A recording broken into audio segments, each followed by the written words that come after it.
Nazioarteko gaiei buruz hitz egiteko solasaldia gaur faktorian, urrutiko txeak, kaixo egunon. Kaixo egunon bai. Zer moduz, pasa duzu astea urtzi?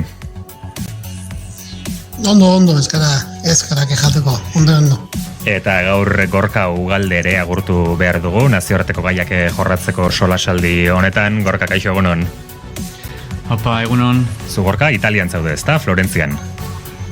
Bai, hemen nago izerdipatxetan orain, baina bai. Izerdipatxetan beroa duzuelako edo urduri zaudelako, Gorka? Ez, beroa dagoelako, bai. Gaur tarte bat hartu behar dugu, Mendebaldeko Saharaz hitz egiteko ezer baino lehen. Trumpen agintean sinatu zituzten Abrahameko akordioak 2020 urtean Estatu Batuek Marokoren subirautza errekonozitu zuten Mendebaldeko Sahararengan Marokok Israel aintzat hartzearen truke. Ze paper jokotzen ari da Israel Marokorokin harremanetan, zer esango zenuke? Beno, Israelen eta Marokoren arteko lankidetza badakigu jadanik.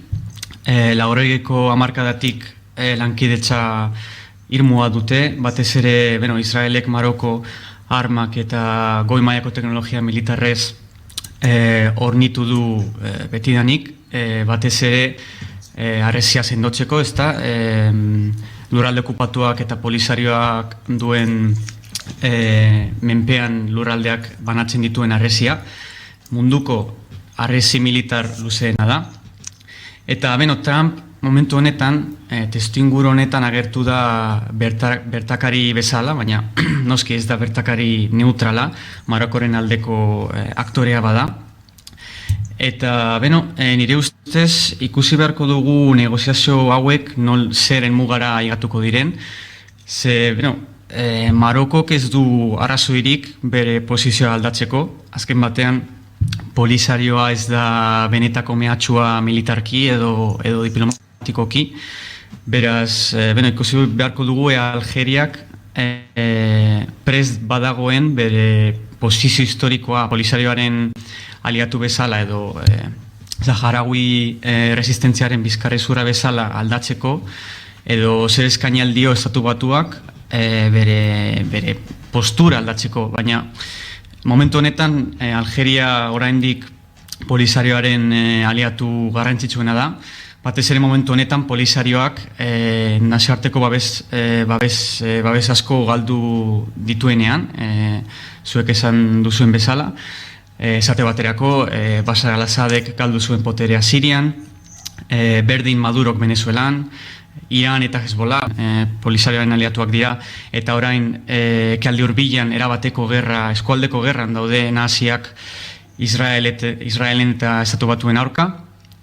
Kuba ere oso egoera kaskarran dago, beraz ezin du polisarioari lagundu, eta urtsek esan duen bezala ere Sahelen herrialdeek, esate baterako Mali, Burkina Faso edo Niger, bere rekonozimendua kendu diote berriki. Herrialde hauek Marokorekin negoziatzen ari dute Atlantikoko itsas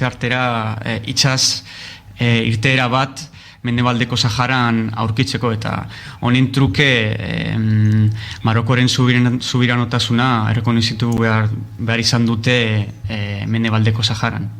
Merkataritza portu bat eraiketzekotan direlako, eta portu hori okerrez bagaude Mendebaldeko Saharan kokatuko litzatekelako nonbait. Gorka, zer esango zenuke Europarentzat Afrika bera, Mendebaldeko Sahara barne, zer bilakatu direla? Akaso arazo iturri urtero datozen milaka migratzaileengatik ala ulertzen du Europak egoera?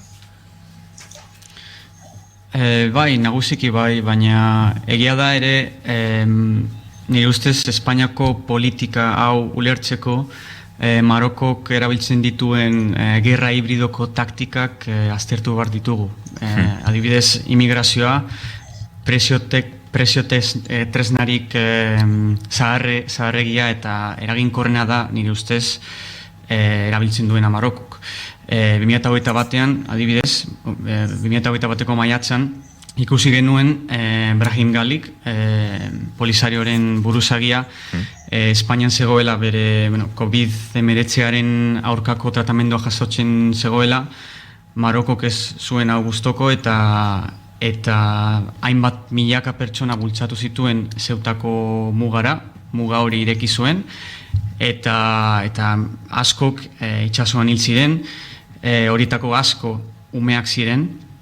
Beraz, oso presio tresna garantzitsua da Marokorentzat, eta ez da bakarra, baita ere gerra digitala, adibidez Marokok Pegasus Israelgo spywareekin presidentearen telefonoa, defentsa eta justizia ministroaren telefonoak ere hackeatu zituen, eta hainbat informazio lapurtu zituen, eta oraindik 2026an ez dakigu ze informazio lapurtu zuten.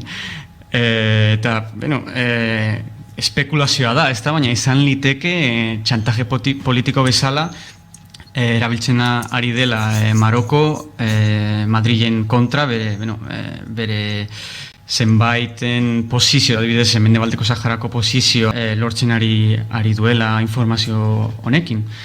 Eta gainera Maroko ere Espainiako subiranotasuna zuzenean mehatxaretzen du Ceuta, Melilla eta Kanaria urarteekin. Beraz, nire impresioa da Espainiak Marokorekiko duen jarrerak Estatu Batuek Israelekin duten menpekotasunaren antza handia duela. Dinamika similarrak dira, nire ustez. Gorka, Italian ere, Giorgia Melonik, hauteskunde sistema bera aldatu nahi du, horrelako zerbait planteatu du, ezta? Bai, hori da. Italian iruzur elektorala ez da gehiegi eztabaidatzen, ez da ukitzen den gai asko behintzat hauteskunde orokorretan edo referendum nazionaletan. Ze hemen Italian referendum asko ospatzen dituzte. Baina egia da, Meloniren gobernuak sistema elektorala reformatzen saiatzen ari da, estabilikum deituriko legearekin, eta funtsean lege hau proposatzen duena da botoen 152ko muga zeharkatzen duen koalizioak, hauteskundetan, eserleku gehigarriak lortuko ditu legebiltzarrean. Hau da, zer esan edo hau, parlamentuan gehiengo osoa lortzeko ez litzateke beharrezkoa botoen 150 eskuratzea, baizik eta 152arekin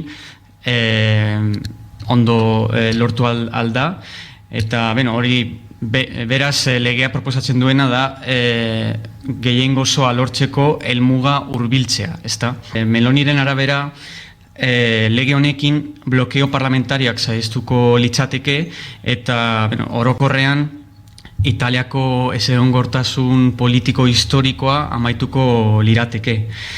Eta, pasaden astean, estabilikuma bere lehen urratsa eman zuen diputatuen ganbaran, ganbara honetan onartua izan zen, eta orain senatuaren bidean dago, irailera itxaron behar dugu, ze orain udako porrak daude parlamentuan, eta baina, bitartean Erroman hauteskunde aurrerapena susmatzen da. Batez ere legea senatuan ez bada onartzen, estabilikuma atzera botatzen badute, eta beste kontu batzuk badaude ere, baina legea ez bada onartzen, agian hauteskundeak izan ditzakegu, eta litekeena da, datorren urtean, Italiako eta Espainiako hauteskunde orokorrak aldi berean garatzea, hau gertatzen bada.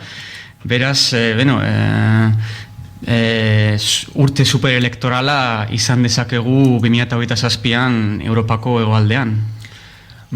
Ikusiko dugu zer gertatzen den, bai Ameriketako estatu batuetan, bai Italian, eta gertutik segiko dugu etor daitezken aldaketa horiek guztiak. Hemen utzi behar dugu, gaurko ze nazioarteko solasaldia, Urrutiko Etxea, eskerrik asko. Dala, eskerrik asko zuei. Eta Gorka Ugalde horren arte. Mila esker.